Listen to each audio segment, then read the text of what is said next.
Hola, buenos días.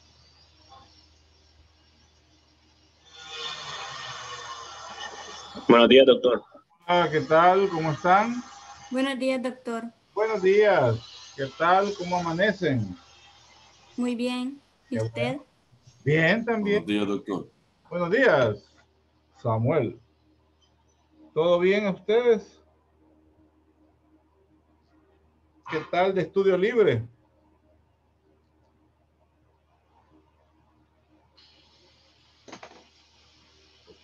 Hola.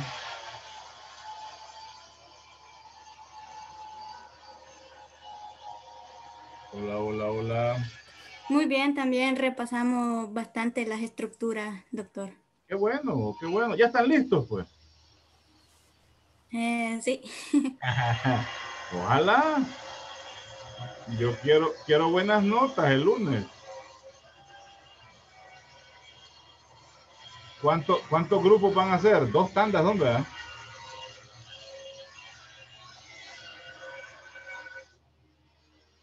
Hola.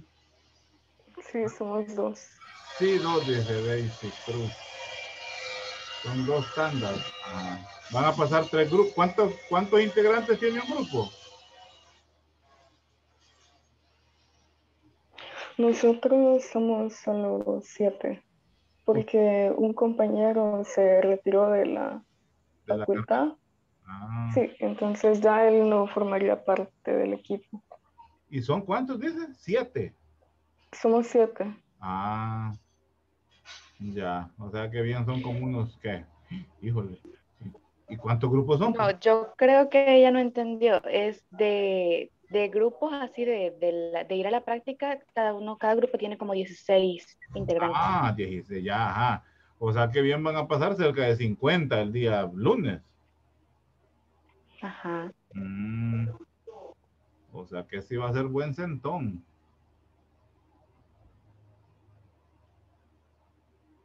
Bueno, así ha sido siempre. Ya saben cómo es la temática de ese examen, ¿verdad? Se las han explicado. Sí, doctor. La rueda de caballito.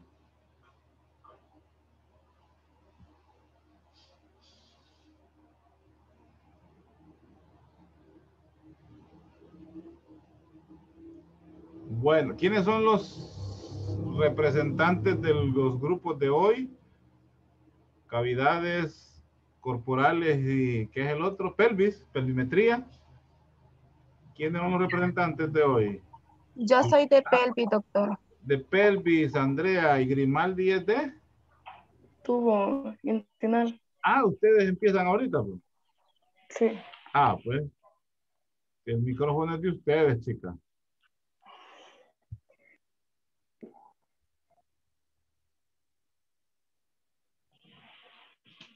No sé si ya está lista Katherine. Grimaldi van a necesitar habilitar compartir pantalla. Sí, por favor. Vaya.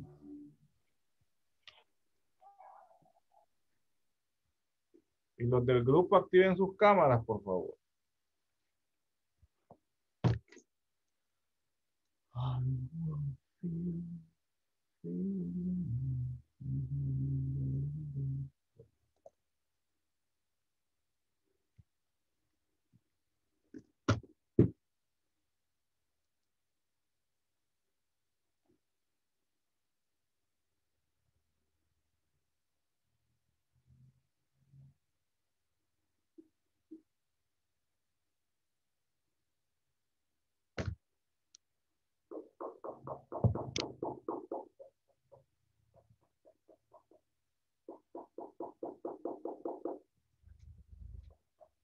Ahora ya no.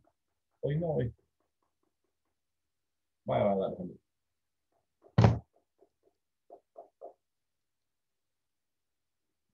Ya no voy a regresar hoy. Si llega algo, páselo para el lunes. Por la tarde. Sí. Bueno, cuando quieran. Sí, se mira la pantalla, ¿verdad? Perdón, perdón. se mira la presentación. Sí, sí, se ve una diapositiva, capítulo 7.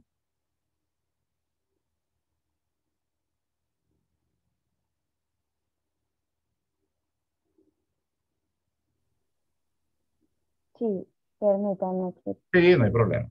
El-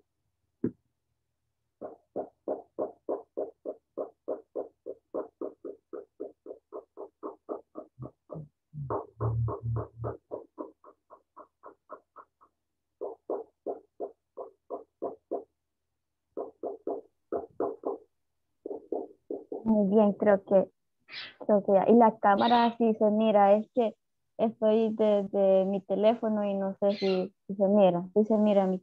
Catherine, ¿Sí? sí, yo la veo a usted, Catherine, y veo también Sí. la compartida de pantalla. Ok. Bueno, disculpen si hay mucha interferencia de sonido, pero es que vivo a la orilla de calle y aquí me da mejor el internet, entonces por eso me ubiqué aquí, disculpen la interferencia, pero bien, vamos a comenzar. Somos el grupo que en esta mañana vamos a estar compartiendo el tema del tubo intestinal y sus cavidades, que es el capítulo 7 del libro, ¿verdad? En cuanto a los integrantes, pues como número uno, mi persona, Catherine Joana Orellana, que les voy a hablar un tubo sobre otro y luego continuaría mi compañero Carlos, luego Helen, Daniel, continuaría Elvia Noemí, Samuel y nuestra compañera Wendy terminaría el tema. Una pequeña introducción, pues sabemos que el desarrollo del tubo intestinal y las cavidades corporales es el aparato digestivo, es un conjunto de órganos complejos y bien organizados que anatómicamente están conformados por la boca, la faringe, el esófago, el estómago, el intestino delgado, y pues sabemos que lleva a cabo muchas funciones importantes, incluyendo la digestión, es decir, la transformación de los alimentos para que puedan ser absorbidos y utilizados por las células del organismo. Y así comenzamos con el primer punto. Muy bien. Se presentan esos dos dibujos donde vamos a ir desarrollando poco a poco. Tal vez de momento no se comprende exactamente qué forma tiene, ¿verdad? Pero al final esperamos que podamos comprender qué significa cada colorcito, qué significa cada parte, cada rayita, que por el momento es lo que vemos, ¿verdad? Pero bueno, eh, el embrión a los 14 días de gestación tiene forma de un disco embrionario y, y está formado por lo que vemos aquí, por la cavidad amniótica, el amnios, la placa neural, el disco embrionario, el saco vitelino, que ya vamos a hablar de esa parte también, y vamos a hacerlo un poquito más grande aquí para poder, y el alantoides, ¿verdad? Que vemos cada color está seccionado ahí en estos pequeños cuadritos, porque cada uno cumple un papel importante, ¿verdad?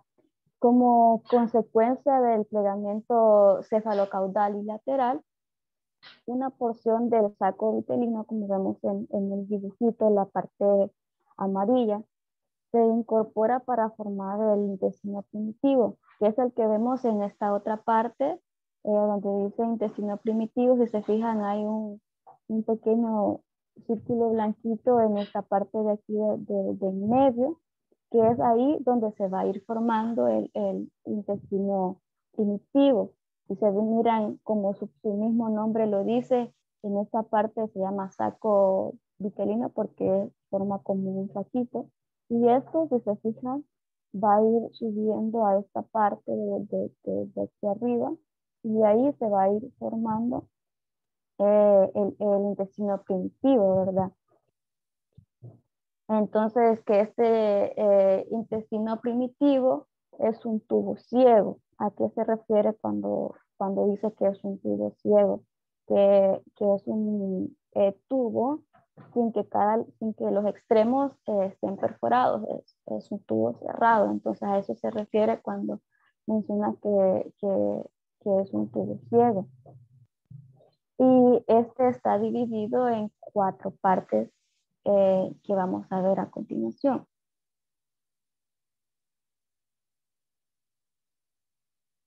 Estas son las 4 partes por las que está dividido el intestino primitivo, y es el intestino faríngeo, el intestino anterior, el intestino medio y el intestino posterior. Vamos a regresar un poquito a esta diapositiva y nos dice que a partir del endodermo se forma el epitelio y las glándulas de las vísceras, y a partir del mesodermo se forma el tejido de sostén de las vísceras, y a partir del ectodermo se forma la epidermis y el tejido nervioso.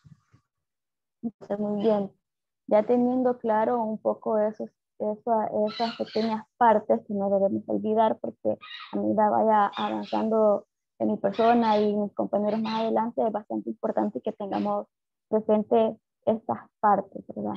Antes de saber a qué dan origen estos intestinos, es importante conocer que el tubo intestinal se haya suspendido en la pared corporal, que se llama, esta pared corporal se llama mesenterio. Estas son, pero ¿qué es un mesenterio en sí?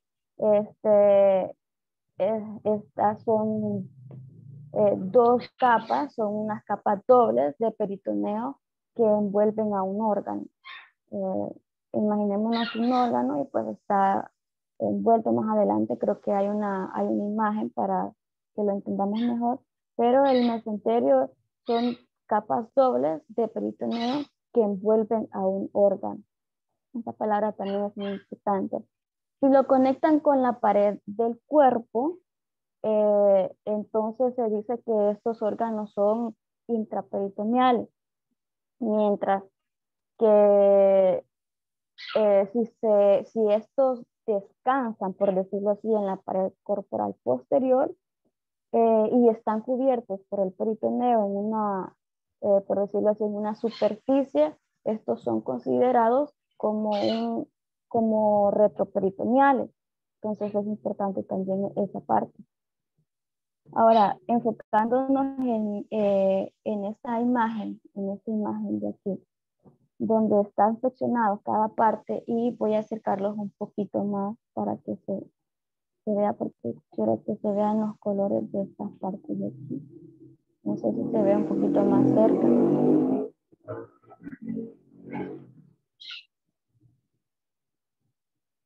Creo que sí se mira más cerquita de aquí. Muy bien, estas partes que se ven ahí, si se fijan, hay una parte de color rojito que dice intestino faríngeo.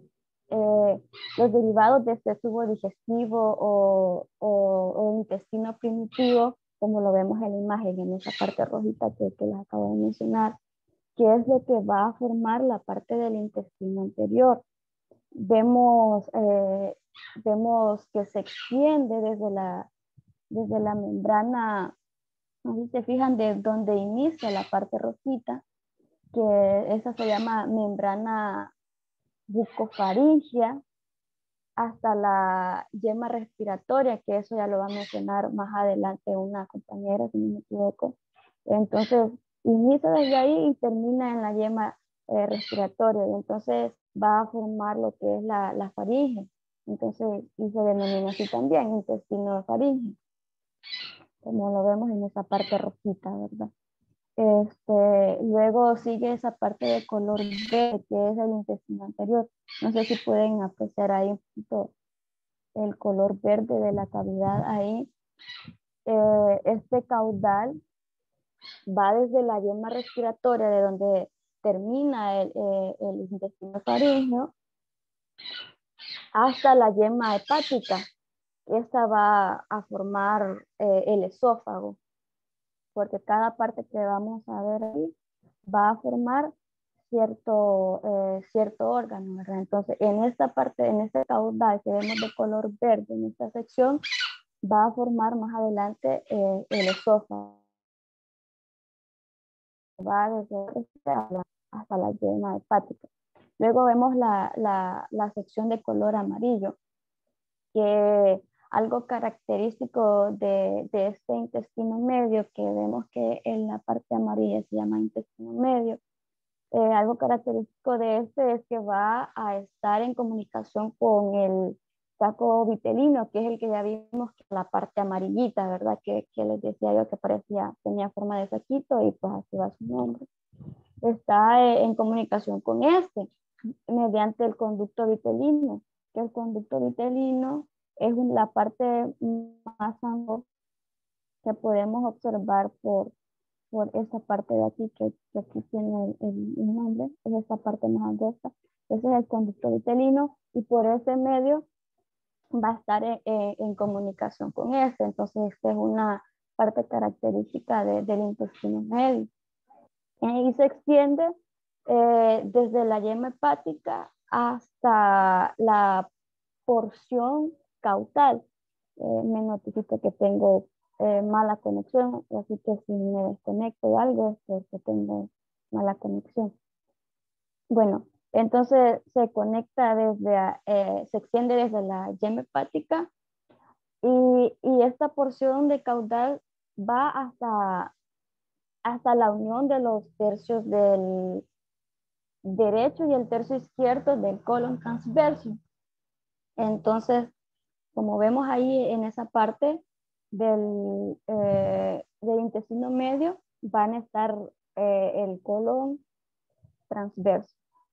Luego, en el intestino posterior, que es la última parte, que es el color moradito, que está ahí como en la esquinita, se nota que se va a extender desde el tercio izquierdo del colon transverso, de donde termina el intestino medio, ¿verdad? Entonces se extiende desde donde este finaliza, que es del colon transverso, hasta la membrana cloacal, que esa es la que finaliza.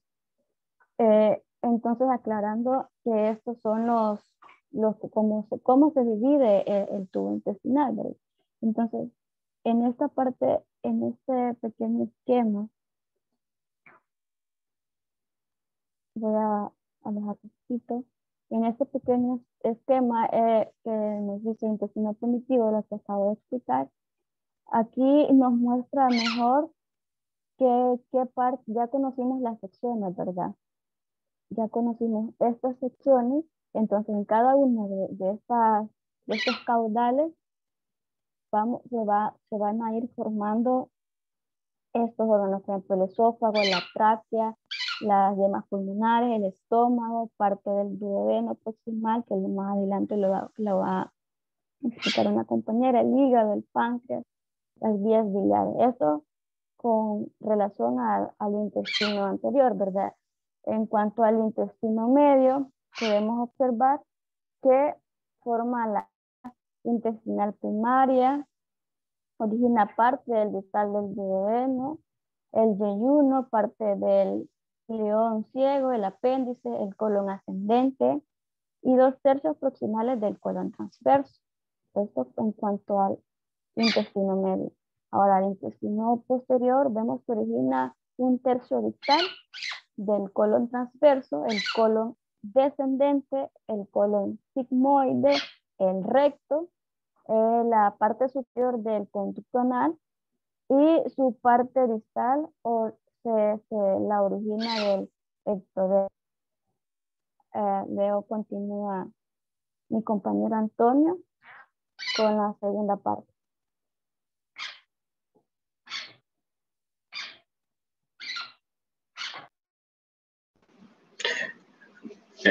Buenos días, doctor, compañeros. Ese día me corresponde hablarles un poco sobre la formación de la cavidad corporal, ¿verdad? No sé si puede cambiar la diapositiva ahí, mi compañera.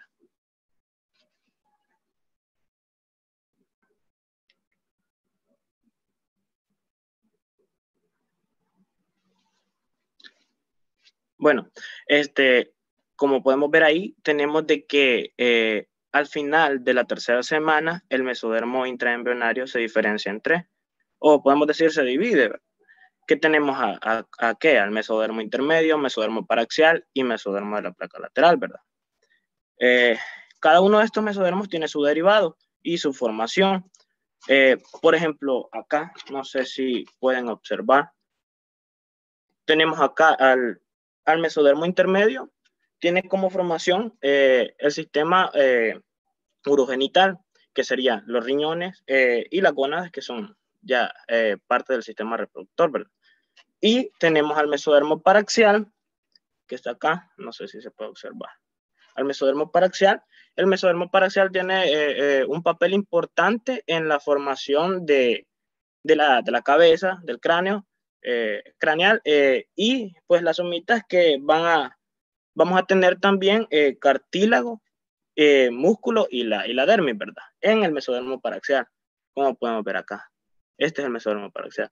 Ahora bien, en el que nos vamos a enfocar un poco más es en el mesodermo lateral, o el mesodermo de la placa lateral, porque es del que venimos hablando como tema, ¿verdad?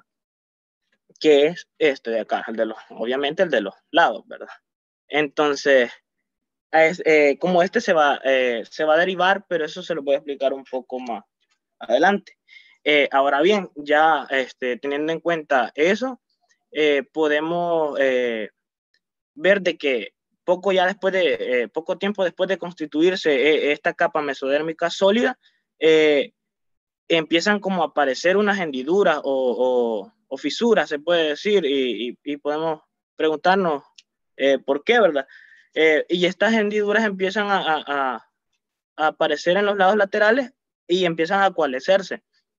Entonces, acá podemos ver, no sé si se observa, acá podemos ver de que, no sé, en poco se mira, pero bueno, estas hendiduras, su función o por lo que vienen a aparecer en las placas laterales es porque vienen a dividir, vienen a subdividir en dos esta capa sólida, que tenemos la primera capa, que cuál sería la capa parietal o somática. Esta capa es adyacente al ectodermo y que se continúa con la capa del mesodermo parietal, ¿verdad? Sí, que está situada sobre el lámnio y en conjunto al mesodermo de la placa lateral y al ectodermo subyacente, en conjunto se le va a denominar somatopleura. Y la segunda capa en la que se divide, que es la parte, por decirlo así, la parte de abajo, esta es la primera capa, es la capa parietal, se encuentra en la parte superior, y la capa visceral se encuentra en la parte inferior.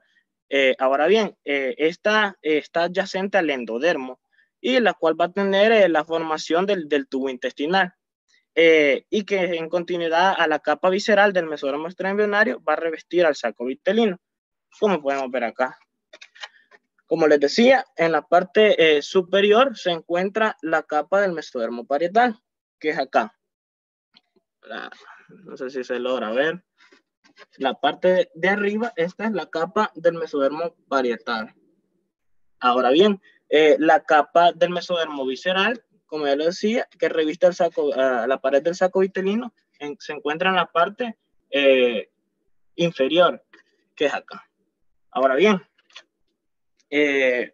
ya al espacio, ya acá ya están divididas las dos capas. Entonces, al espacio creado entre estas dos capas del mesodermo de la placa lateral, se le va a denominar o lo vamos a conocer como cavidad corporal primitiva o celoma intraembrionario, que acá tengo una imagen, que sería la parte central de acá, entre las dos capas sería el celoma intraembrionario. Bueno, ya teniendo en cuenta que durante la tercera semana empiezan las hendiduras y se divide en dos capas, entramos a la parte de la cuarta semana, ¿verdad? Que durante la cuarta semana los lados del embrión empiezan a crecer en dirección ventral. Entonces, estos empiezan a dar origen a los pliegues laterales y de la pared corporal. Como podemos ver acá, acá ya vemos una gran diferencia a comparación de las otras dos imágenes que les enseñé. ¿Por qué? Porque las placas laterales como que se despliegan, por decirlo así.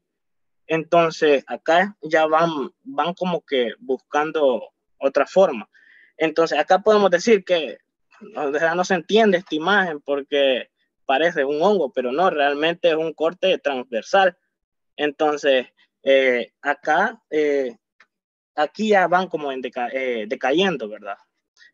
Ahora bien, a estos pliegues están integrados por la capa parietal del mesodermo, de la placa lateral y el ectodermo suprayacente. Y las células provenientes de los somitas, que estas migran hacia el interior de la capa mesodérmica, más allá de la frontera somítica lateral. Y de igual forma que al tiempo que estos pliegues avanzan, la capa endodérmica se pliega en dirección ventral y se viene a cerrar para dar origen al tubo intestinal, como podemos ver acá. De nuevo, se empieza a plegar y ya podemos ver una gran diferencia a comparación de esta, que acá podemos ver que todo es el saco vitelino. Entonces, a modo de que tenemos ya acá la cavidad intestinal, o sea, el tubo intestinal. Ya acá ya se ha plegado en dirección ventral y tenemos el tubo intestinal. Ahora bien, al final de la cuarta semana, estos pliegues de la pared lateral alcanzan al cuerpo en línea media y vienen como que a fusionarse con el cierre de la pared ventral del cuerpo. Como podemos ver acá.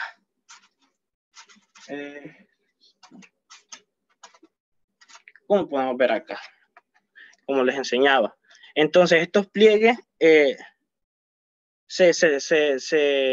por decirlo así, se cierran o buscan la línea media para tener un cierre total, aparentemente, en dirección ventral del cuerpo. Ahora bien, podemos decir, ¿y por qué se da este cierre o a razón de qué? Porque este cierre se ve facilitado por el crecimiento de las dos regiones principales pues que nos componen a nosotros, tanto, bueno, no principales, pero las dos regiones que empiezan a crecer un poco, las primarias, por decirlo así, que sería tanto en los pliegues, como les enseñaba, en los pliegues laterales, empieza a crecer en la parte craneal y la parte caudal. Entonces, esas dos partes empiezan a crecer y se fusiona que hacen que el embrión venga ya empiece a crecer y empiece a tomar una forma en la que ya ambos conocemos, que es la posición fetal, ¿verdad? O que podemos decir cuando nos vamos a dormir, en una posición de cucharita. Esa posición es la que el embrión empieza a tomar, ya cuando los pliegues empiezan a cerrarse. Ahora bien, el cierre de la pared ventral del cuerpo es completo, aparentemente, como les decía, pero salvo que en la región en que se ubica el pedículo de fijación, que va a ser el futuro cordón umbilical, ahí no hay un cierre, porque como sabemos es el que nos mantiene pues hasta el día del nacimiento.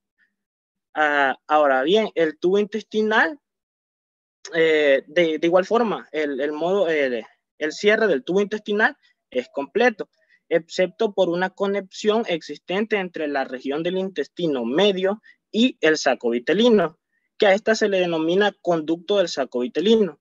A este conducto se incorpora el cordón umbilical y se va a volver más estrecho, a modo de que allá por el segundo y tercer mes se viene a degenerar, que sería este.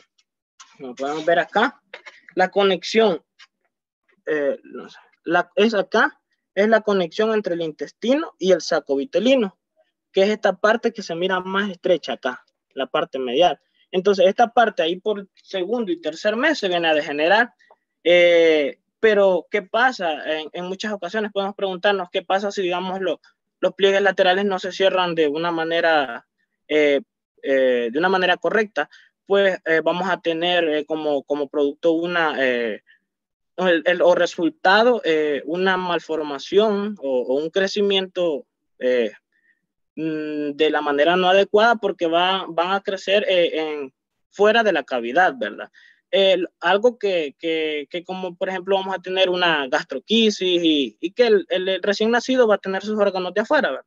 Pero eso se los va a explicar mi compañero más adelante y más detalladamente.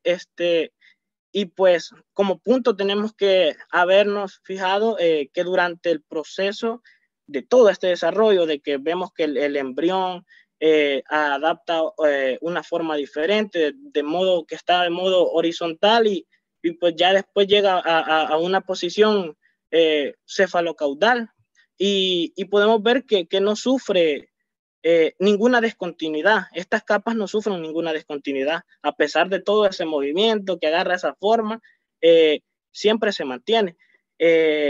Y pues creo que eso sería todo de mi parte. Seguiría mi compañero.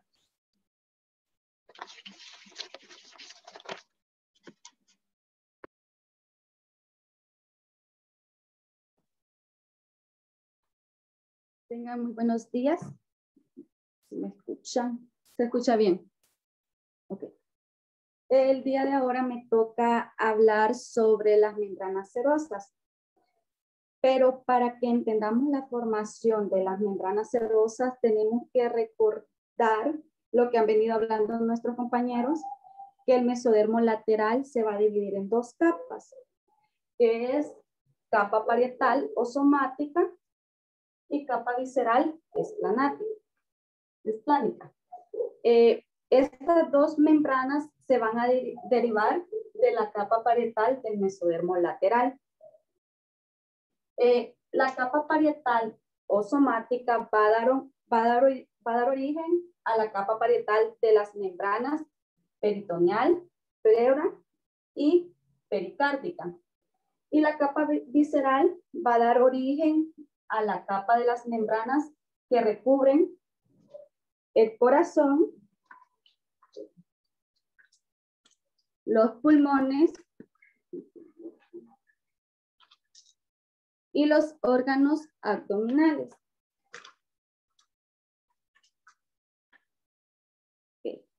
¿Qué podemos observar en esta figura?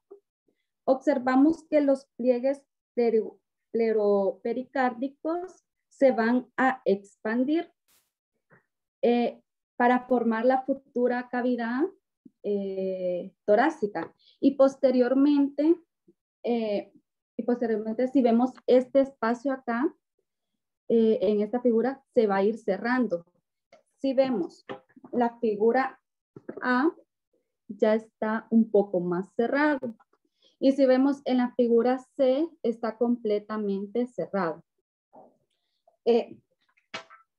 Bueno, vemos en esta figura que aparece la yema pulmonar, que surgen del endodermo de la invaginación del intestino. Pero bueno, ese es tema de embriología del sistema respiratorio.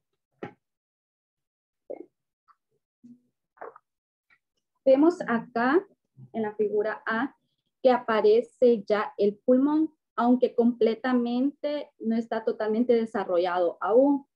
Recordemos que vemos la pleura parietal que va a recubrir las cavidades.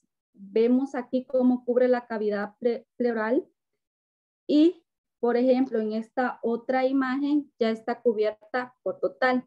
y la pleura visceral es la que cubre al órgano en sí. La pleura parietal va a descubrir las membranas de las cavidades y la pleura visceral es la que va a cubrir el órgano en total. Bueno.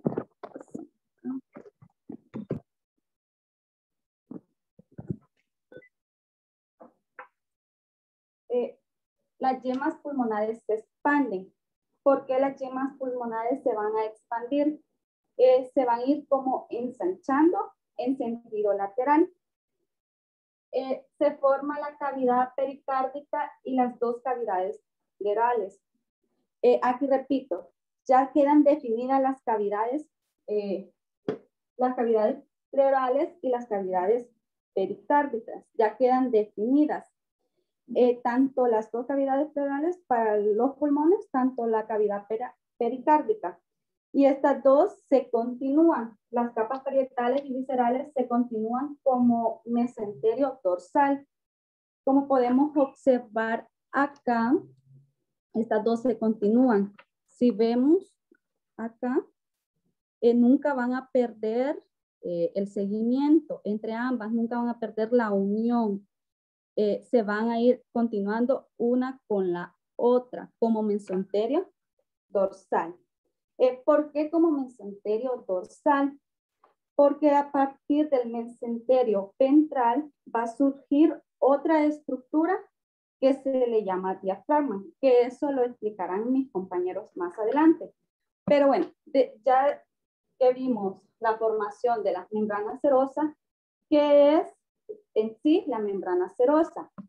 Es una membrana que va a tapizar una cavidad corporal que no está abierta al exterior, pero va a recubrir los órganos que se encuentran en el interior de dicha cavidad. Bueno, esto sería todo y a continuación mi compañero Daniel explicará lo del diafragma. Muchas gracias. Buenos días, doctor y compañeros presentes. No sé si se escucha bien el audio.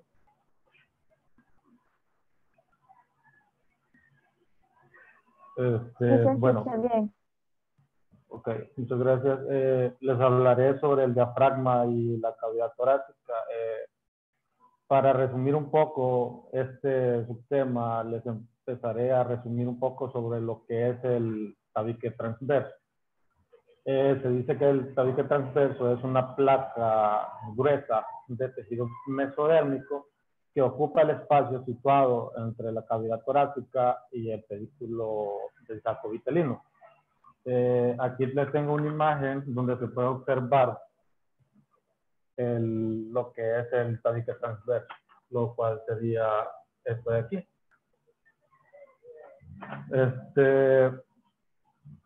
¿Podría pasar la diapositiva, compañero?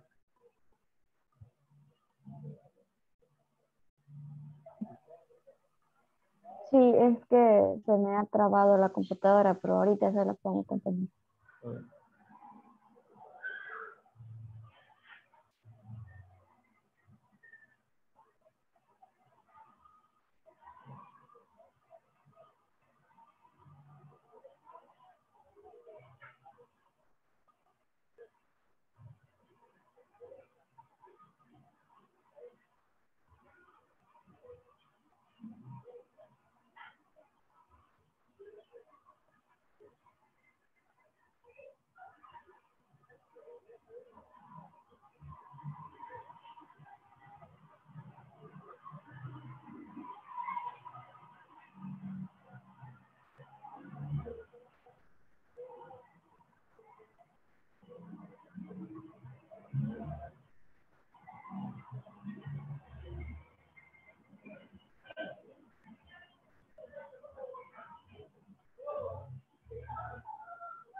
Para mientras la compañera arregla la diapositiva, voy a seguir hablando.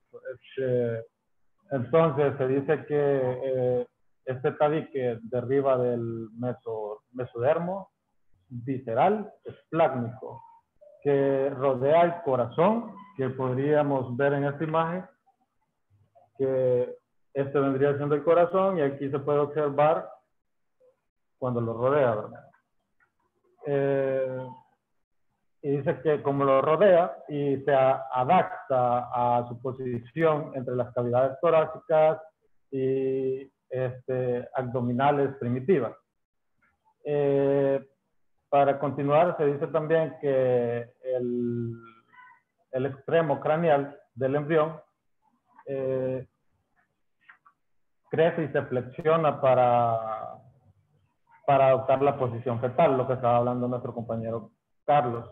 Se dice que este tabique no separa por completo, ¿verdad?, las cavidades torácicas y abdominal, sino que deja dos aberturas amplias hacia los conductos pericárdicos, peritoneales, los cuales serían estos dos conductos que aparecen acá. Por ejemplo, se podría ver en la imagen que los he señalado con un plumón rojo y ahí se pueden observar los dos conductos.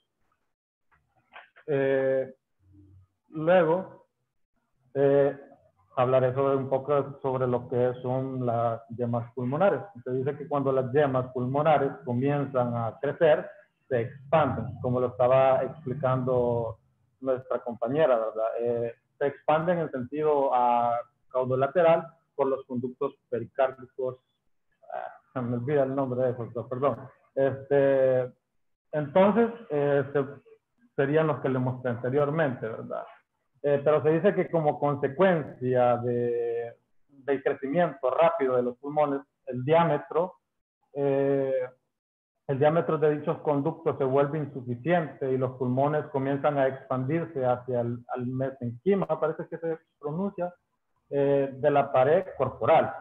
De la pared corporal en dirección dorsal, lateral y ventral. Aquí más o menos logré hacerle la expansión. Aquí se pueden ver unas flechitas de lo que es la expansión de las yemas yugulares.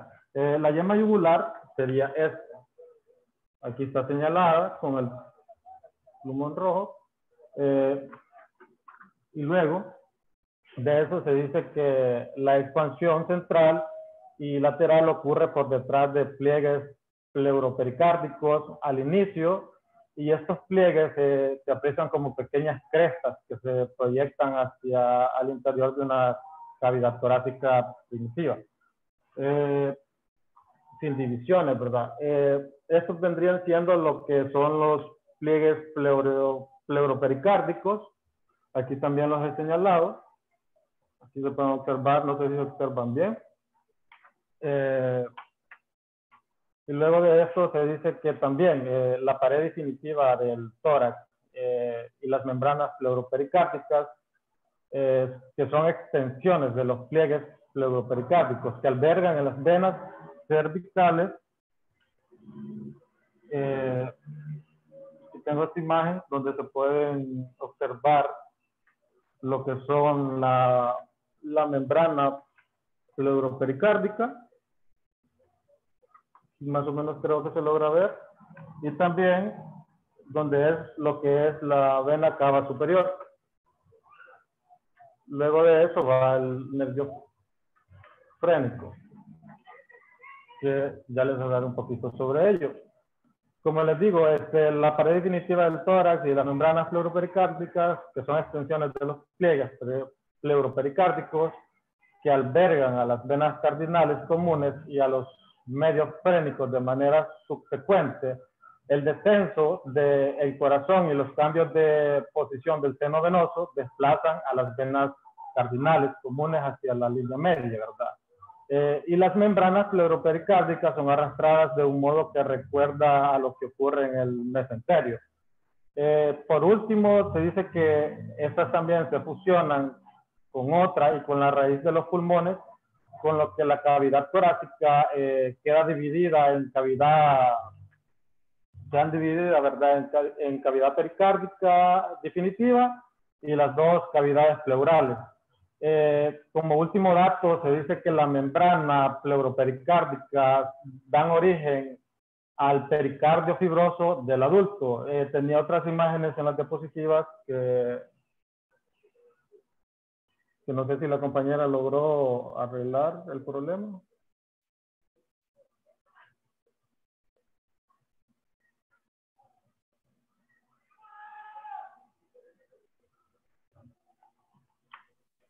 Pero Sí, eso sería compañero, toda mi ahí parte. está la... Ok. ¿Podría pasar la última diapositiva, por favor?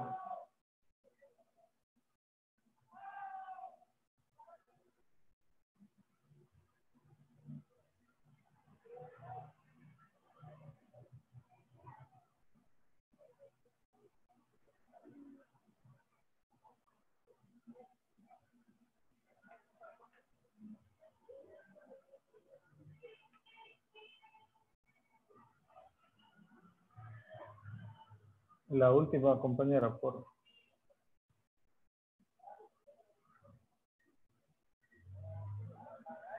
favor. Fíjate que a mí sí se me pasa la diapositiva, pero no sé por qué aquí en compartir pantalla no se mueve.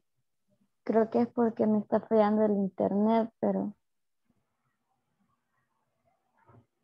No hay problema, entonces esa sería toda mi participación y seguiría el siguiente compañero.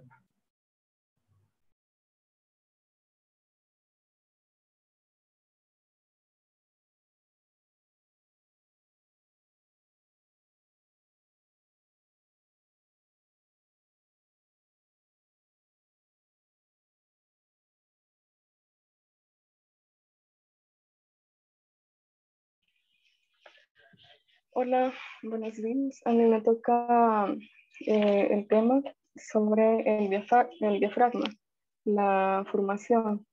Pero antes de eso quiero hablar un poco sobre qué es el diafragma y para qué nos sirve. El diafragma es un músculo semitendinoso y este es el encargado de, lástima que no están las diapositivas, pero es el encargado de la respiración. Podemos ubicar al músculo diafragma debajo de los pulmones. Como ya les dije, el músculo diafragma va a ser el principal encargado, el principal músculo encargado de la respiración. Este músculo es un músculo que va a tener una contracción rítmica y continua. También el movimiento, o sea, la contracción de ese músculo, la mayoría de las veces es involuntaria. Y cuando el diafragma se contrae, el espacio de la cavidad torácica se amplía.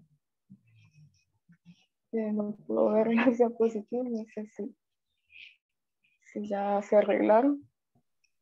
no te parecen. Es que fíjate que a mí sí me aparecen en la compu, está la formación del diafragma. Ah, sí, ya. Bueno, ahí pueden observar lo que les decía, de que el músculo diafragma va a estar debajo de los pulmones. Y es un músculo largo. La siguiente diapositiva, por favor. Ya tocando el tema sobre la formación del diafragma. Permítanme.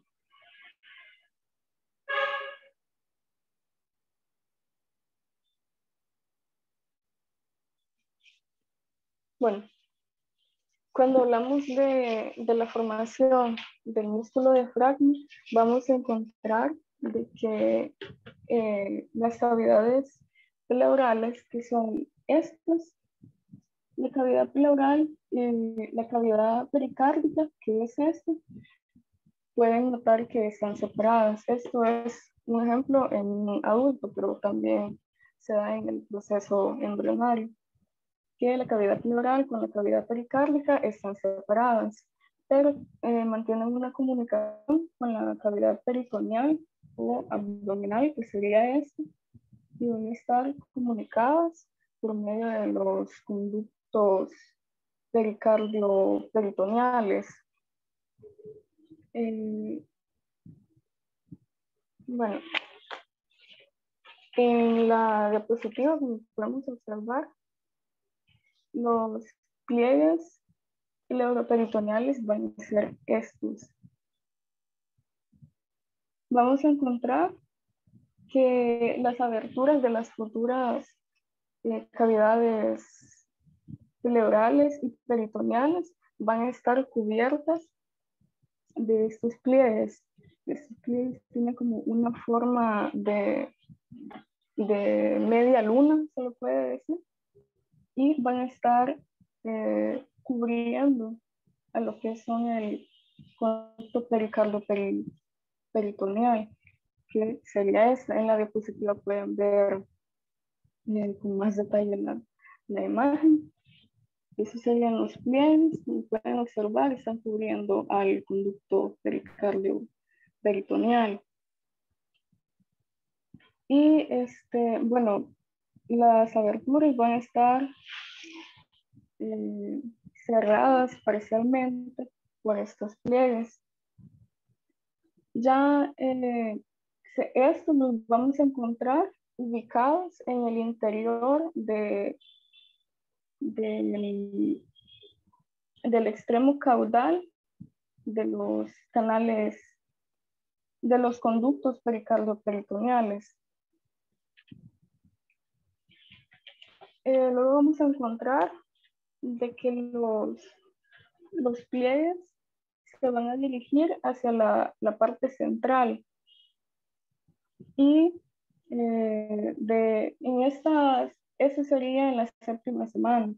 Vamos a encontrar que lo que son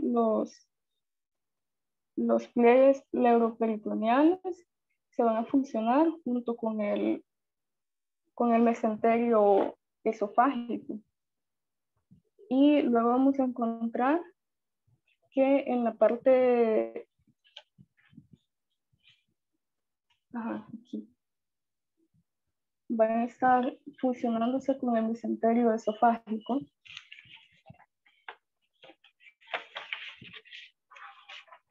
Y en la parte central de la membrana pleuroperitoneal vamos a encontrar que van a dar origen a un tendón central del diafragma, que sería acá. Este tendón luego va a dar se van a fusionar y van a dar origen a los pilares del diafragma, que los encontramos acá. Son estos chiquitos que están acá. Esos serían los pilares del diafragma. Las membranas pleuroperitoneales también, como continúan creciendo, van a llegar a un punto en que van a cubrir por completo al tabique transverso, que es este. Como les decía, esta es la membrana. Pueden ver que van creciendo y luego pues cubren por completo el tabique transverso. Y ya luego en la región central, lo que les decía, da origen al tendón central del diafragma.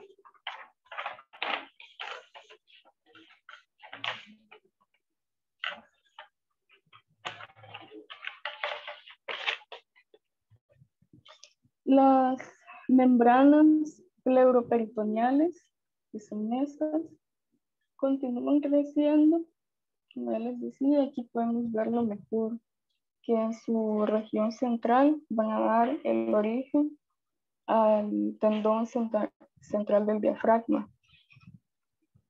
Este tendón, una función que tiene es que sirve como guía para la migración del mioblasto.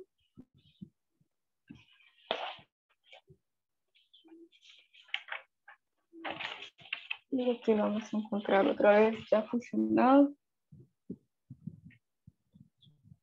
No sé si están en las diapositivas, si estoy proyectando esto mismo. Pero sería esto. ahí ya estaría fusionado la región central de la membrana junto con el tendón central, y aquí vamos a encontrar lo que sería el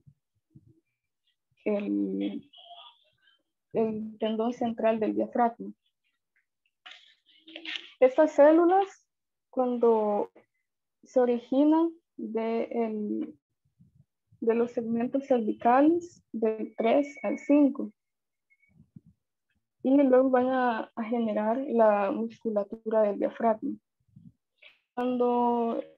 Bueno, en el feto podemos observar la forma que tiene la estructura de la columna, y podemos ver luego un cambio, y ya vamos a encontrar al músculo diafragma formado. El músculo diafragma va a estar inervado por los nervios frénicos y, como ya lo dije, va a estar también por los segmentos cervicales del 3 al 5. Hay una diapositiva, la que dice las estructuras por las que se deriva el músculo diafragma. No sé si la puedes poner, por favor.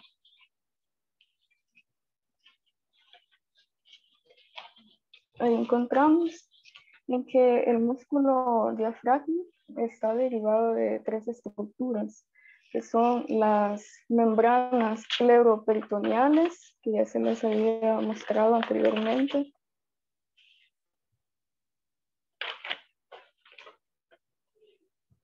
Serían esas membranas pleuroperitoneales. También el mesenterio dorsal del esófago. Y bueno, las membranas pleuroperitoneales constituyen al tendón central del diafragma. También vamos a tener a los componentes musculares de los somitas de los niveles cervicales del 3 al 5.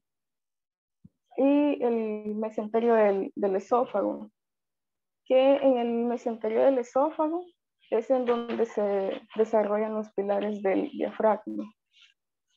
Y esa sería mi participación. Y puede continuar mi compañero.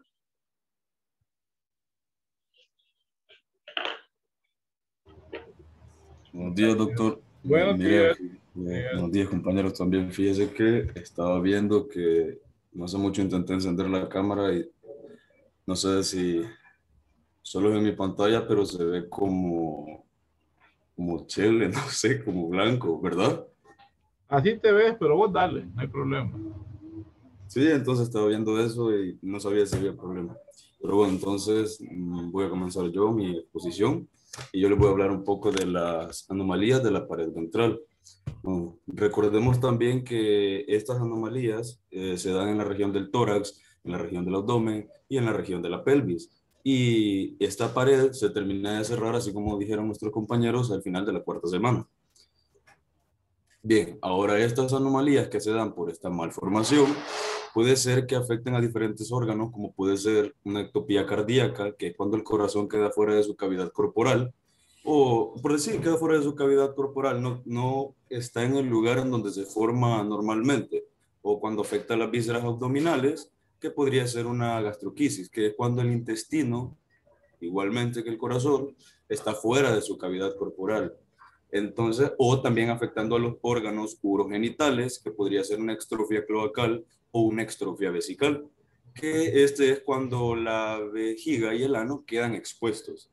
Bien, ahora tenemos que tomar en cuenta también que estas, si escuchan esa música, creo que es un vecino que acaba de poner, me disculpo por la interrupción, que estoy en el corredor de mi casa porque adentro está ocupado. Bueno, entonces como les seguía comentando, algo que tenemos que tomar en cuenta es que todas estas anomalías son protusiones de estos órganos fuera de su cavidad corporal. O sea que todos estos órganos se forman fuera de donde se formarían normalmente. Sí. Vaya, ahora, estas anomalías, estas malformaciones, por decirlo así, se dan porque los pliegues de la pared no logran fusionarse, o no logran cerrarse correctamente al final de la cuarta semana, entonces afectando a los pliegues laterales más que a los de la cabeza o a los de la cola. Entonces, es aquí cuando suceden estas anomalías que les acabo de mencionar. Me permiten que va pasando una moto. Ay, disculpar la interrupción. Entonces, como lo seguía diciendo, hay otra malformación que se da en la pared ventral, pero no se da por la malformación. No sé si me voy a entender. Se llama onfalocele. Y esta no es por la misma, por decirlo así, por la misma causa que les acabo de mencionar, sino que esta se da cuando parte del tubo intestinal no logra volver a su cavidad abdominal, que es cuando se hernian dentro del cordón umbilical. Esta sería la otra malformación que se da en la pared ventral. Ahora, gracias a estas malformaciones, se pueden dar las anomalías que le estaba mencionando al principio, que podría ser una ectopía cardíaca. Y la ectopía cardíaca, esta se da por la razón que la pared no se termina de cerrar, solamente que en la región del tórax. Entonces, es aquí cuando sucede lo que les mencionaba, que el corazón queda fuera de su cavidad corporal. Entonces, esta anomalía trae una serie de anomalías, por decirlo así, o una combinación de anomalías que se llama pentología de Cantrell. Y esto, por supuesto, trae la ectopía cardíaca, defectos de la región anterior del diafragma, ausencia del pericardio, perdón, y anomalías del esternón. Y esta sería una ectopía cardíaca, no sé si se va a alcanzar bien, no se alcanza a ver nada, la verdad, pero el corazón está fuera de su cavidad corporal, entonces se forma fuera. Hasta se puede palpar, por decirlo así, o sea, se puede ver superficialmente, se alcanza a ver que el corazón se ha formado fuera. Entonces aquí prácticamente lo que les quería mostrar es una foto, ¿verdad? De un recién nacido en donde se ve que su corazón no se formó correctamente por lo mismo de la malformación de la pared. Ahora, también tenemos que tomar en cuenta que el onfalocele, que es la otra malformación que yo les estaba diciendo, es secundario a esta, no es primario a la malformación de la pared ventral porque no se da por los mismos efectos. Como lo dije, esta se da cuando parte del tubo, tiene un cierre anómalo, por decirlo así, y reduce el tamaño de la cavidad abdominal. Entonces, esto impidiendo que las asas intestinales puedan volver al cordón umbilical. Bien. Ahora pasaríamos a la otra anomalía que sería la gastroquisis. La mencionó mi compañero Carlos, que es cuando hay un cierre anómalo de la pared solamente que en la región del abdomen. Entonces, como causa de esto, las asas intestinales se hernian dentro de la cavidad amniótica. Entonces, esto crece cada día más y más, pero se suele dar también en mujeres, por decirlo así, de proporciones pequeñas, mujeres delgadas, menores de 20 años. Entonces, pero esto se puede detectar fácilmente con una ecografía fetal o también con concentraciones elevadas de AFP, que es permítame, que se llama alfa-fetoproteína, que es una proteína que se produce en el feto durante su desarrollo.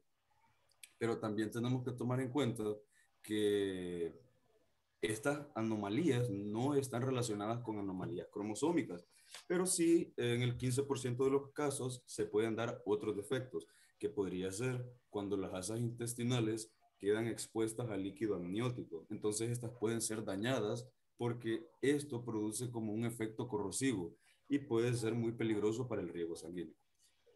Ahora la gastroquisis no se va a ver tan bien, pero no se nota nada, para nada veo. Pero se ve, o sea, queda de fuera prácticamente todo el intestino, el niño sale así y pues hay tratamientos quirúrgicos, pero en la mayoría de los casos suelen morirse. Ahora sería la extrofia vesical y la extrofia cloacal. Bien, estas se deben al cierre anómalo de la pared ventral, solamente que de la región de la pelvis. En la extrofia vesical podemos decir que este tiene un cierre anómalo, solamente que dicha región es de menos gravedad y queda expuesta a la vejiga. Y en los varones puede afectar en el pene, que esto viene acompañado de algo que se llama epispadia, que es la división del dorso del pene, y en las mujeres es una pequeña división que, si no me equivoco, parte del clítoris. Ahora la extrofia cloacal, que este es un defecto mucho más grave, porque aquí queda expuesta la vejiga y el ano, que derivan de la cloaca. Ahora, como último punto, creo que no serviría de nada porque no se alcanza a ver, creo que no, pero, o sea, se ve cómo nace el bebé, que sería en la extrofia cloacal o en la extrofia vesical. Ahora bien, como último punto, podemos decir que el onfalocele, es, o sea, es, para darme a entender cómo les puedo decir, es una anomalía de la pared ventral, pero no se da por el cierre anómalo de la pared ventral. No sé si me doy a entender.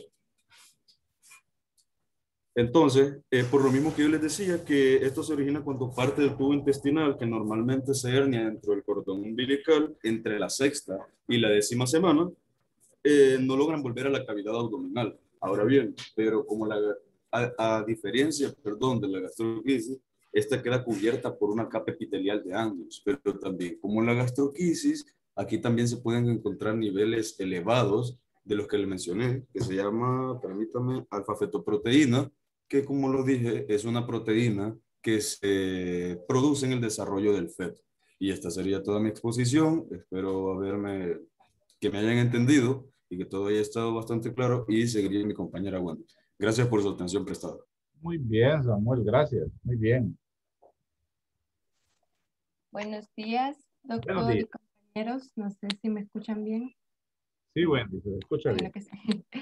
Bueno, entonces, buenos días nuevamente, por lo que están desayunando, buen provecho. Yo les hablaré sobre la siguiente correlación clínica, que es la hernia diafragmática. Pero antes de eso, debemos conocer qué es una hernia.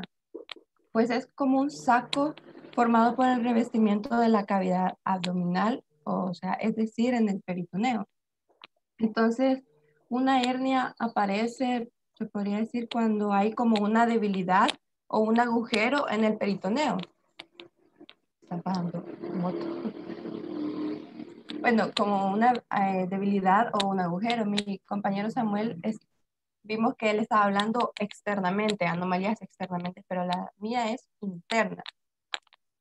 Entonces, una hernia diafragmática es una anomalía congénita en la que hay una abertura anormal en el diafragma, que ya nuestra compañera nos habló que es un músculo entre el pecho y el abdomen que nos ayuda a respirar.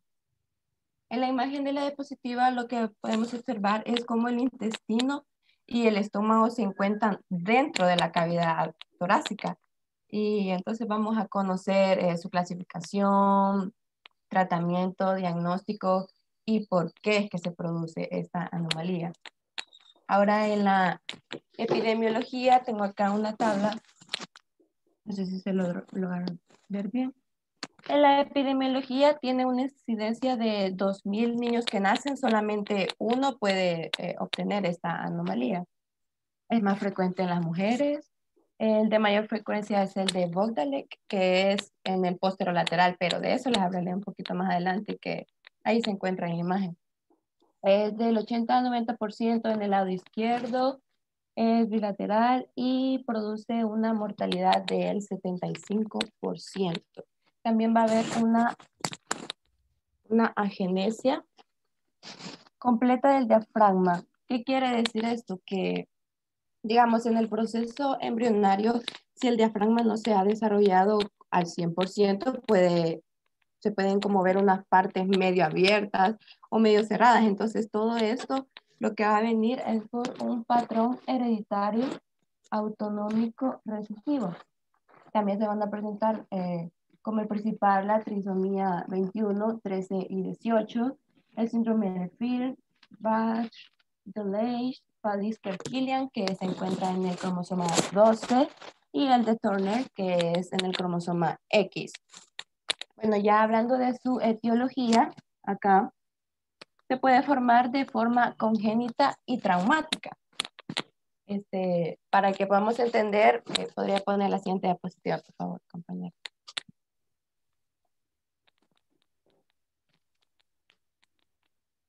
Bien, aquí lo que vamos a lograr entender, comprender, bueno, las clasificaciones, dependiendo el tipo de localización y afectación que podría presentar el paciente. Acá tengo yo el diafragma y las localizaciones de este tipo de hernias diafragmáticas, pero esta es como una vista inferior, porque realmente el diafragma tiene forma de paracaídas, pero esa no era la idea, solamente para que pudieran ver la localización.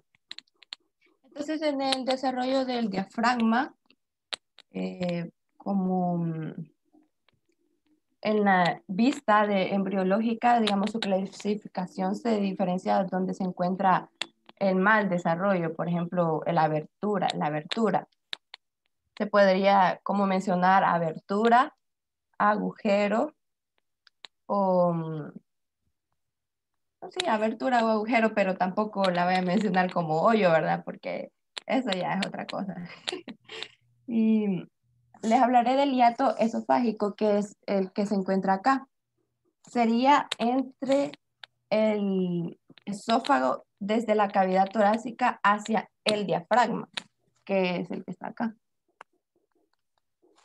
Y también el retroesternal, que es el del Morgani, que se encuentra acá. Y este es, ¿por qué se dice retroesternal? Porque este está detrás del esternón. Y los posterolaterales, que son estos de acá, de Bogdali, que yo les dije que eran como los más frecuentes, pero el más frecuente es el del lado izquierdo, acá. Ya siguiendo con el tema, aquí les voy a hablar sobre, les voy a explicar la formación, por qué es que se da esta anomalía. Mi compañera ya les estuvo hablando sobre la formación de este diafragma. Pero entonces, ¿cuáles son los que conforman el diafragma? Es el septum transverso, el mesenterio esofágico y la membrana pleuroperitoneal.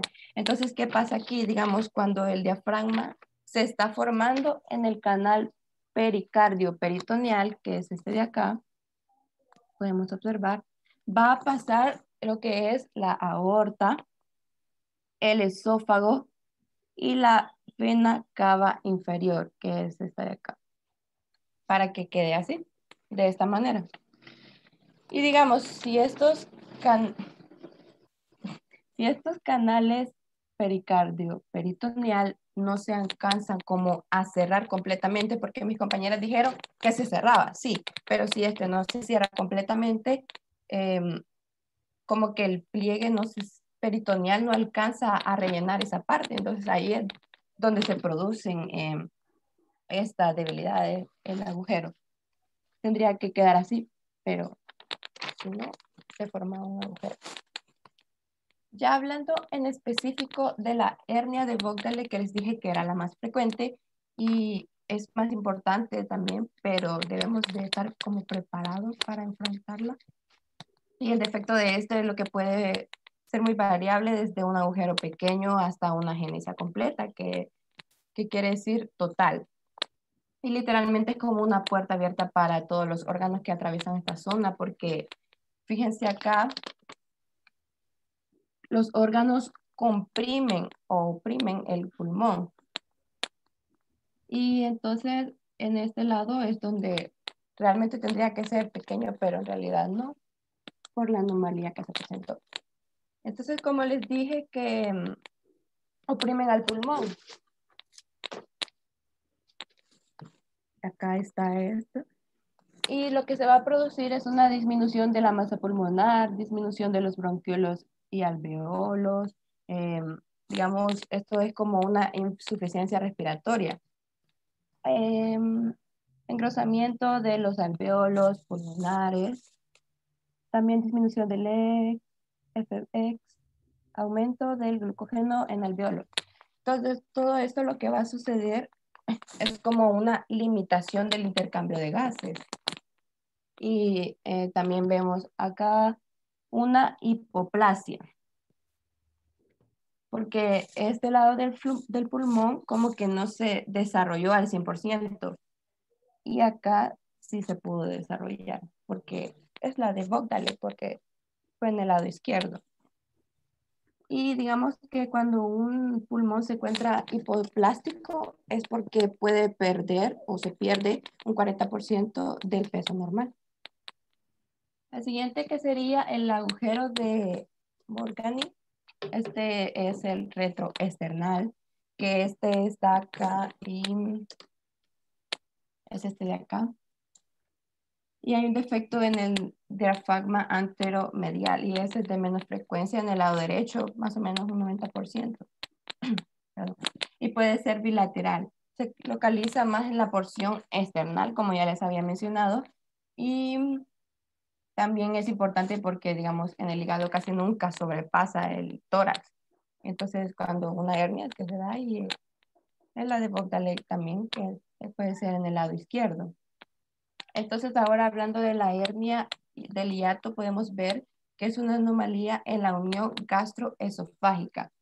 Por ejemplo, digamos, un paciente que tiene esta anomalía puede presentar un reflujo gástrico.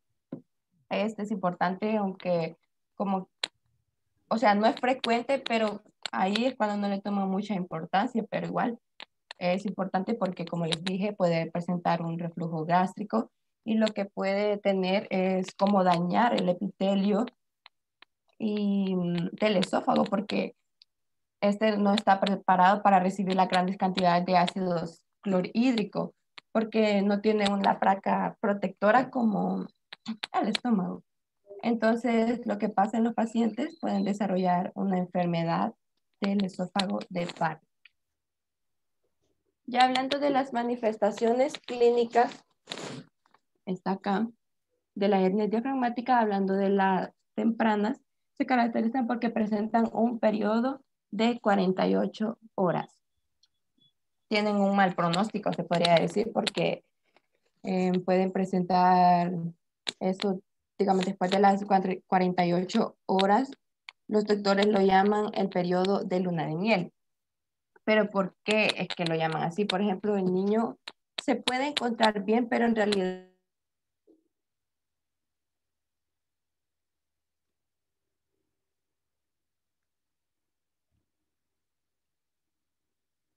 la dificultad respiratoria de las primeras 6 horas lo que presentará es una traquipnea. No sé si tengo problemas.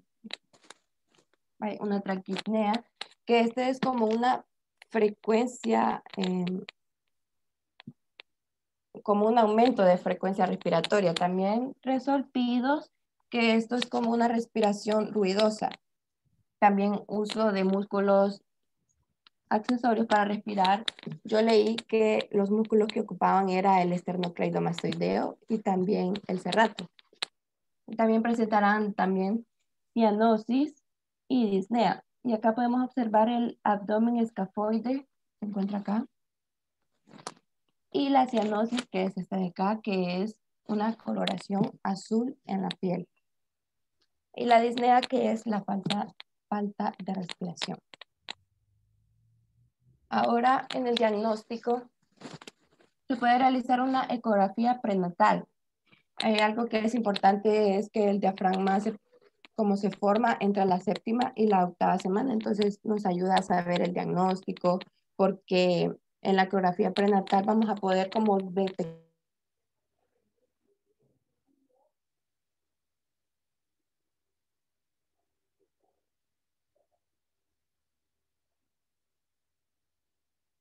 el trastorno, aunque no todas las veces se presenta. Y la otra sería una radiografía de tórax, también, donde vamos a encontrar como este tipo de lesiones, como vemos acá. También una sonda nasofaringia y una resonancia magnética. Que podríamos decir que en estos diagnósticos se van a presentar como, vamos a poder observar, digamos, intestinos o órganos anormales en el tórax. También se puede observar como un desplazamiento del corazón hacia la derecha, nos indica que hay algo comprimiéndolo y lo está desplazando. Ya en el tratamiento, digamos, es importante porque si se inicia desde el principio del paciente, tiene como un soporte respiratorio agresivo. Y ahí depende de la anomalía, es donde se va a realizar el tratamiento. Ahora yo les tengo acá como una pequeña dinámica. Quiero que me digan cuál de estas es el que presenta una hernia diafragmática. Cualquiera puede participar si quiere. ¿El 1 o el 2?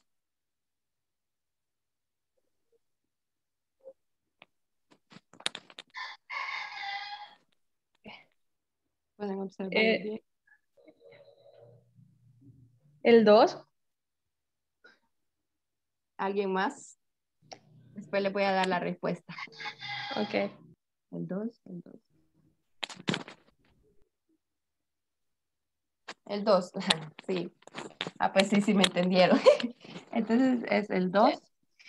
Podemos ver acá el intestino. Está en la cavidad torácica.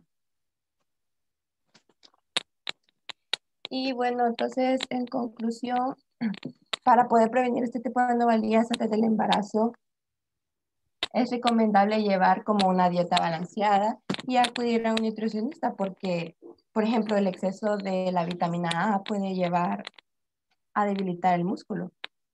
También el exceso de quinina, que es como el que le da el sabor amargo a las bebidas, también las drogas antiepilépticas, que como lo dice la palabra, previenen los ataques epilépticos.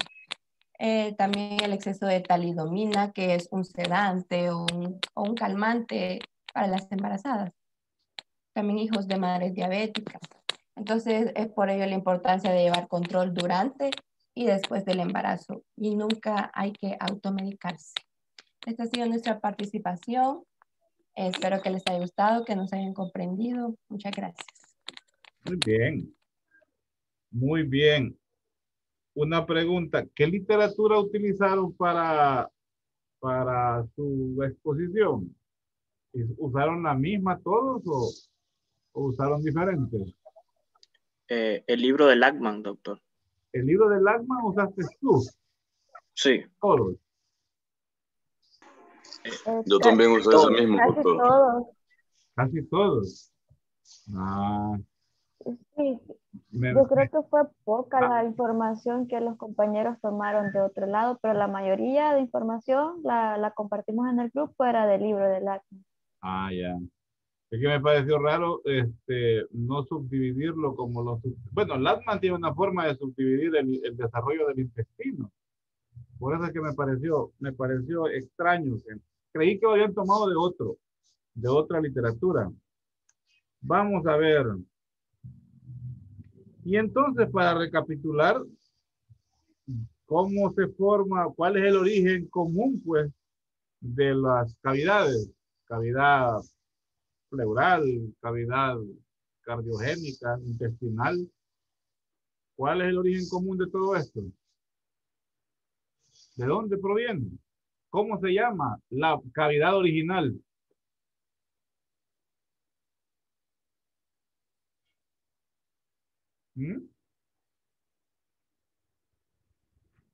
¿Cuál es la cavidad original? ¿De dónde se originaron todas? Porque a base de pliegues es que se van formando todas las cavidades que ustedes han hablado. Pero ¿cuál es la cavidad original? La matrix. La propia. A nivel embrionario, a nivel de disco. No es la cavidad abdominal, doctor. ¿Perdón? No es la cavidad abdominal. No, la cavidad abdominal es una de las cavidades que se forman. La cavidad abdominal, la cavidad pleural, la cardiogénica. Doctor, el origen no se da en las ramas cefálicas. ¿No? ¿Qué?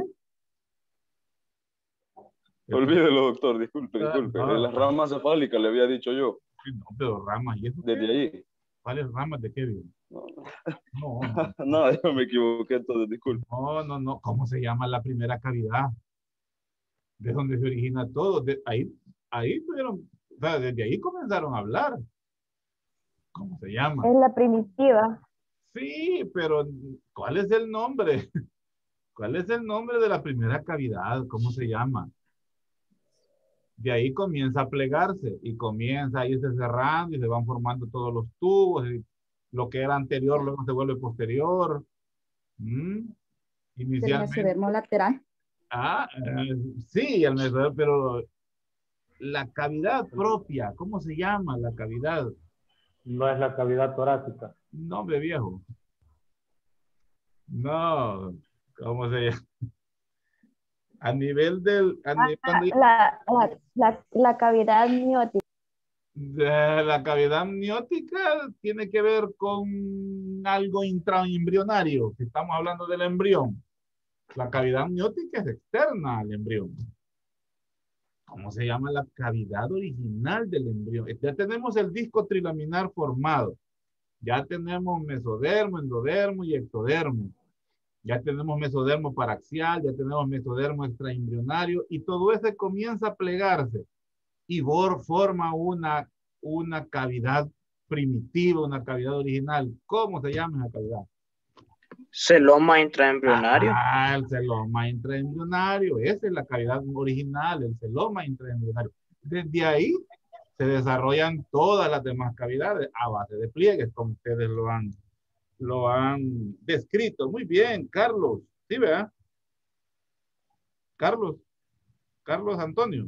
¿Sí, verdad? Chivo. Vamos a ver. Vaya. Y la siguiente, después de celoma intraembrionario, ¿cuál es la siguiente? ¿Cuál es la segunda, digamos? La segunda que se forma. ¿Cuál es el nombre que recibe? La segunda cavidad, ya con mesodermo, por supuesto. ¿Cómo se llama?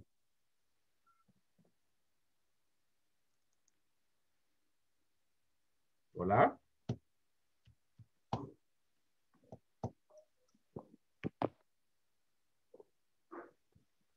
Hola, hola. La cavidad pericárdica. Sí, se la valgo. El mesodermo cardiogénico, así se llama, el mesodermo, porque ya no solo es cavidad, ya lleva mesodermo porque va a desarrollar, ¿qué? ¿Qué va a desarrollar después? Vaya, Wendy me contestó, ¿verdad? ¿Sí? Sí. Vaya, chivo, gracias, Wendy. Ya tenemos mesodermio cardiogénico, o sea, parte del celoma intraembrionario y parte del mesodermo. ¿Qué nos forma después? ¿Cuáles son las capas que se originan de él? Porque ahí ya lleva también mesodermo lateral. ¿Cuáles son las otras dos capas las otras dos cavidades que se forman? Ya se formó la cardiogénica. ¿Cuál viene después? ¿Cuáles son las otras dos que vienen? El endodermo. No, estoy hablando de cavidades ya. Estoy a nivel de cavidades. ¿Cuáles son las otras dos cavidades que se forman? Ya las definitivas.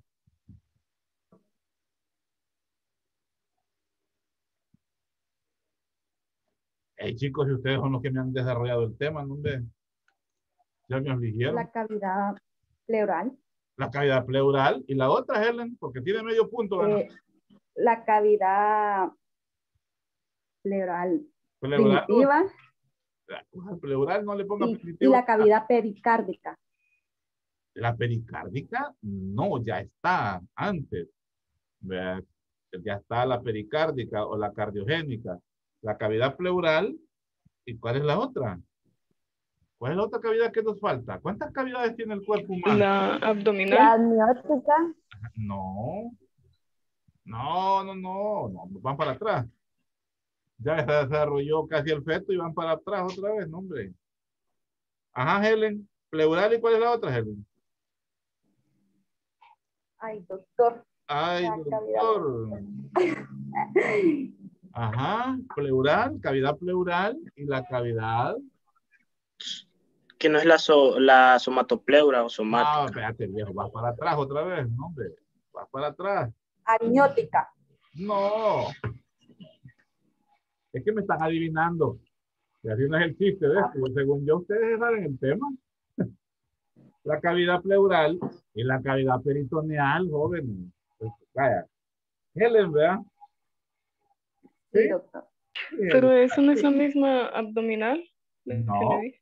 No. No es la misma cavidad peritoneal No, que peritoneal abdominal. y abdominal no. Porque, ¿cuál es la diferencia entre la cavidad peritoneal y la cavidad abdominal? A ver, ¿quién me está hablando? Grimaldi, ajá. ¿Cuál es la diferencia? Entre cavidad abdominal y cavidad peritoneal. No tiene nada que ver con el tema, pero ya que lo mencionó. A ver. ¿Qué es el peritoneo? Puedo contestar yo si no soy del grupo. A ver, Anabela, conteste. El peritoneo que no es como una capa que va rodeando a los órganos. ¿Una capa qué? Que rodea al... Sí, pero no es una capa, es una bolsa. Que cubre las paredes. No, protege, no las cubre. Las cubre la adventicia del intestino. El peritoneo es una bolsa. Así se describe, es una bolsa peritoneal. Es una bolsa serosa. Gracias, Ana. Vamos a ver. Y la cavidad abdominal es lo que está... es el espacio. Es el espacio, correcto. Esa es la cavidad abdominal, es el espacio, ahí hay de todo. Vamos a ver, hombre. Ustedes me hablaron del origen del diafragma. Del origen del diafragma, pero desde qué? Desde el disco trilaminar. Pero en sí, esas tres orígenes que se pusieron en una diapositiva conforman una estructura. ¿Cómo se llama esa estructura que es prácticamente la previa de ser diafragma? Y que es de origen mesoblástico. El origen es mesoblástico.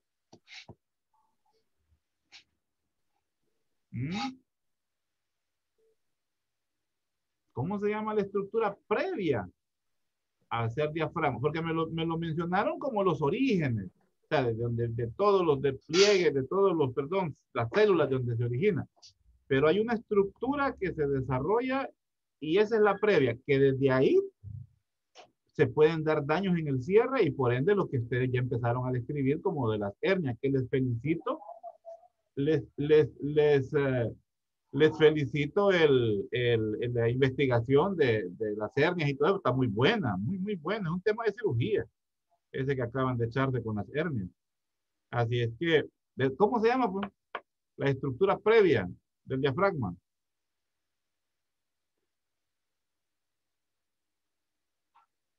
Chicos, no me aflijan.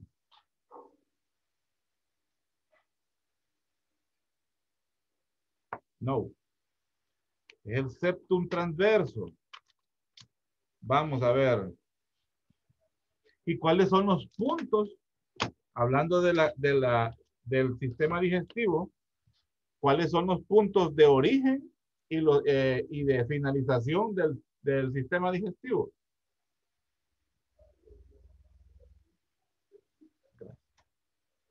Uno se forma justo cuando se forma la notocorda. Está en el polo cefálico. Y cuando ya casi se va desarrollando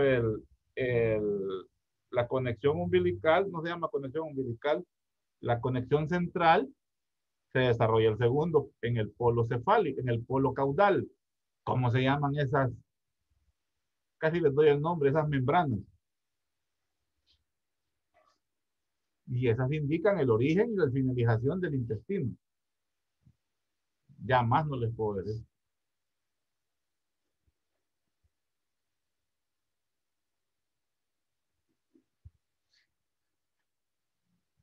¿No?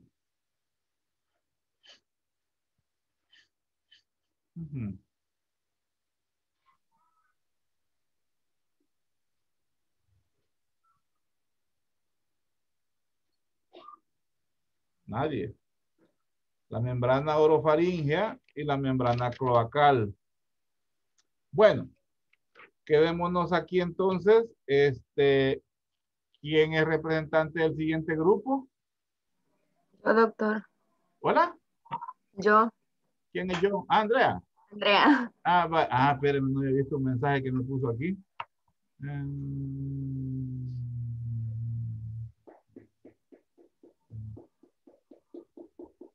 Sí, dígale como sea, con tal que exponga, no hay problema. Vaya, está bien. Está bien, pero no está de gravedad o algo así, ¿no? es que... Más o menos, doctor. Es que el problema es que él no quiere aceptar que fue jugando básquet. Entonces él tiene unas, creo que las vértebras también y parte de la pelvis tiene como montadas o no sé, como pandas de lo que dio un mal salto. Entonces él no puede estar parado ni sentado. Así que le da pena que lo vean exponer así acostado porque también de repente le dan como dolores y como que grita o puja del dolor. Pero es que está hospitalizado, ¿qué? Está en su casa. Pues mire que todavía no lo han hospitalizado porque no saben en sí cómo hacer para que se le recupere eso, o sea, no, ni con pastillas, pues. Y que está reciente, es de pencajo. Tiene como 2 semanas así. ¿Y qué está esperando? ¿Verdad? Eso le digo yo, pero creo que es porque le da miedo que le digan que quizás lo van a operar o algo. Es que es lo más seguro. ¿Verdad? Es lo más seguro. Bueno, no hay problema, que ponga como pueda, por mí no hay problema. Bueno, vamos a hacer un receso, chicas y chicos, y en eso ¿De cuánto pues, tiempo? a unos 10, 15 minutos, lo que me atravieso algo de desayuno porque no he comido, y luego, y ustedes aprovechen también a lo mismo, y nos vemos en un rato, ¿oyen? Ok. Ok. Provecho, doctor. Gracias, nos vemos al rato.